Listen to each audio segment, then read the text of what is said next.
नमस्कार बच्चों।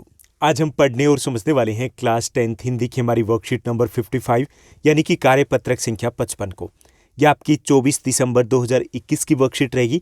आज की इस वर्कशीट में हम सूर्यकांत त्रिपाठी निराला जी की कविता अट नहीं रही है इसको जारी रखेंगे। इसके एक और भाग को समझने की कोशिश करेंगे।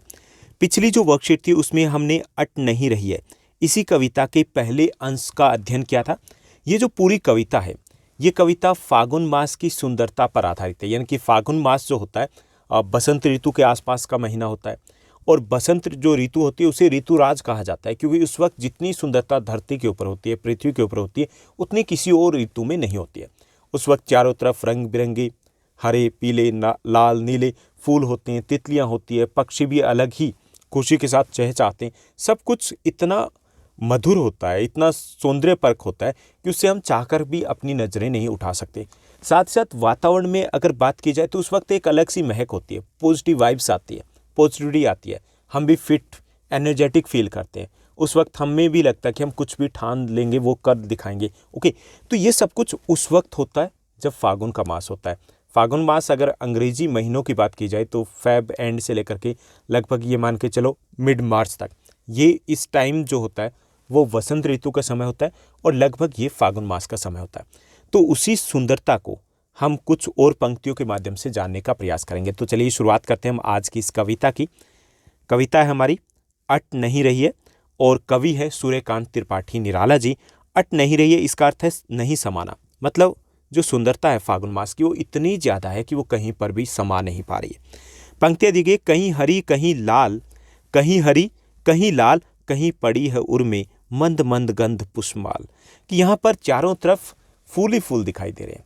प्रकृति में चारों तरफ फूल ही फूल है, कहीं पे हरे रंग के हैं, कहीं पे लाल रंग के हैं।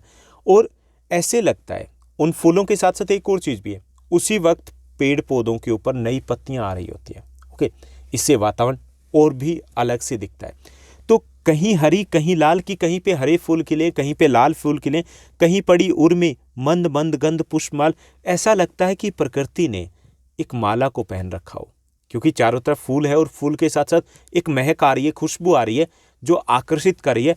तो कवि को ऐसा लगता है कि जैसे प्रकृति ने एक माला, फूलों की माला है, वो अपने गले में डाल रखी हो। पाट पाट शोभा श्री पट नहीं रही है, कि वहाँ पर सुंदरता, इतनी अधिक सुंदरता है। पाट पाट मतलब भरना। ओके, इतने अधिक सुंदरता से, सुंदरता और महक से वातावरण को भर दिया गया कि वो समा नहीं पा रही है। मन है, मन में नहीं समा पा रही है, देखते हैं तो वो आंखों में नहीं समा पा रही है। इतनी अधिक सुंदरता है वो भरी हुई है इस फागुन के मास में। यहाँ पर दो अलंकारों का प्रयोग किया गया, वो भी मैं आपको साथ ही साथ बताता हूँ। कि पहला जो अलंकार है लगभग पूरी कविता में, वो यहाँ पर है मानवीकरण अलंकार। मानवीकरण, मानवीकरण अलंकार तब होता है जब हम जड़ वस्तुओं को, जो निर्जीव वस्तुएं होती है या प्राकृतिक वस्तुएं होती है, जैसे नदी तालाब झरना, ओके, या पेड़ पौधे हो गए, उनको हम ऐसे दिखाते हैं कि जैसे वो मानव हो। ओके, जैसे वो इंसान की तरह हो। जैसे यहाँ पे दिखाया गया ना कि वो माला पहने हुए हैं, तो यहाँ पर कैसे दिखाया गया, मानव की तरह दिखाया गया। ठीक, तो यहाँ मानवीकरण अलंकार है। दूसरा यहाँ पे पाट पाट, ये जो शब्द है दो बार शब्द आए, तो यहाँ पे पुनरुक्ति प्रकाश अलंकार है। जब एक ही शब्द है दो बार आए, ठीक, लेकिन उसका अर्थ में कोई बदलाव ना हो, बार बार, जैसे कभी कभी, ठीक, जल्दी जल्दी, ऐसे जो वर्ड यूज करते हैं, तो ऐसे शब्द जहाँ पर दो बार रिपीट होंगे वहाँ पर पुनरुक्ति प्रकाश अलंकार होगा। क्लियर। अब हम शब्दार्थ की बात करेंगे तो उर का अर्थ होता है हृदय, मंद का अर्थ होता है हल्की, और माल शब्द का अर्थ है यहाँ पर माला। चलिए प्रश्नोत्तर को देखते हैं। कुछ आसान से प्रश्न दिए गए। कुल हमें यहाँ पर 4 जमा 1 5 प्रश्न दिए गए, 4 प्रश्न है और एक गतिविधि रहेगी। पहला प्रश्न है कि कविता में किसके गले में पुष्पमाल की बात कही गई है। हमें ये बताना कि किसके गले में पुष्पमाल की बात कही गई इस कविता में। तो कविता में प्रकृति के गले में पुष्पमाल की बात कही गई। चारों तरफ रंग बिरंगे हरे लाल पीले फूल खिले में और महक आ रही है, तो ऐसा लगता है कि जैसे प्रकृति ने अपने गले में माला डाल रखी हो। ओके, उसके बाद दूसरा जो हमारा प्रश्न दिया गया, दूसरा प्रश्न दिया गया कि पाठ पाठ में कौन से अलंकार का प्रयोग किया गया, ये हमें बताना है। तो यहाँ पर पुनरुक्ति प्रकाश अलंकार का प्रयोग किया गया। पुनरुक्ति प्रकाश अलंकार वहाँ होता है जहाँ पर किसी शब्द की लगातार 2 या अधिक बार उसका प्रयोग किया जाए, यानी कि उसकी पुनरुक्ति हो। ओके, यानी कि उसकी रिपीटिशन हो, तो वहाँ पे पुनरुक्ति प्रकाश अलंकार होता है। तो यहाँ पर भी पुनरुक्ति प्रकाश अलंकार है। उसके बाद अगला प्रश्न देखिए, अगला प्रश्न दिया गया कि मानवीकरण अलंकार की पहचान अपने शब्दों में हमें बताना है कि मानवीकरण अलंकार क्या होता है और कैसे हम पहचान सकते हैं। कि जब जड़ पदार्थों और प्रकृति के अंग जैसे नदी, पर्वत, पेड़, लताएं, झरने, हवा, पत्थर, पक्षी इत्यादि, इन पर हम मानवीय क्रियाओं का आरोप कर देते हैं, यानी उनको ऐसे दिखाते हैं जैसे कि वो मनुष्य जैसा कार्य करे हो, तो वहाँ पे मानवीकरण अलंकार होगा। ठीक, जैसे यहाँ देखिए एग्जाम्पल, गुलाब खिलकर बोला कि मैं आग का गोला नहीं प्रीत की कविता हूँ। कौन बोला? गुलाब बोला। अब गुलाब बोलता है? नहीं बोलता ना, तो कैसी क्रियाएं दिखाई गई? हमारी तरह। तो यहाँ पे मानवीकरण अलंकार होगा।